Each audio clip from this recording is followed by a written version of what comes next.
It's a bantamweight title fight in Las Vegas. Dan Tom here with MMA Junkie to help you break down the co-main event for UFC 320 between Merab Dvalishvili and Cory Sandhagen.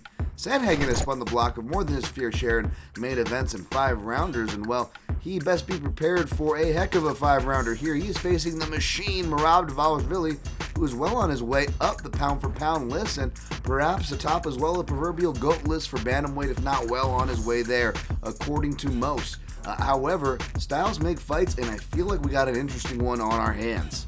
At the time of this video, the odds makers and the public heavily favor the sitting champ, Dvalishvili, in the neighborhood of minus 400, with a comeback on your challenger, the underdog, Sandhagen, in the neighborhood of plus 300. Now, seeing Merab as the favorite is no surprise, nor really as a wide one. He has certainly earned it. He's got an impressive resume no matter how you cut it. You gotta give where credit is due.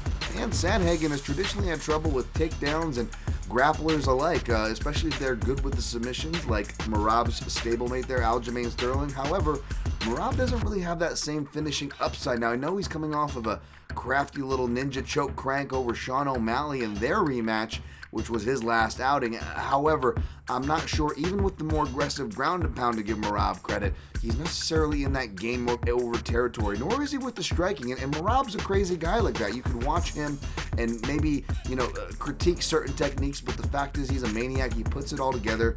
He is getting better, and you really got to stop this guy. Now, Sandhagen might not have that stopping power, but after training with, Ryan Hall to, over at, Carrington Banks for his wrestling over in Denver, we've really seen his scrambles, submissions, everything really up a notch, and he's one of the bigger, longer bantamweights that could provide some tricky things in scrambling situations. I think Sandhagen is incredibly live here.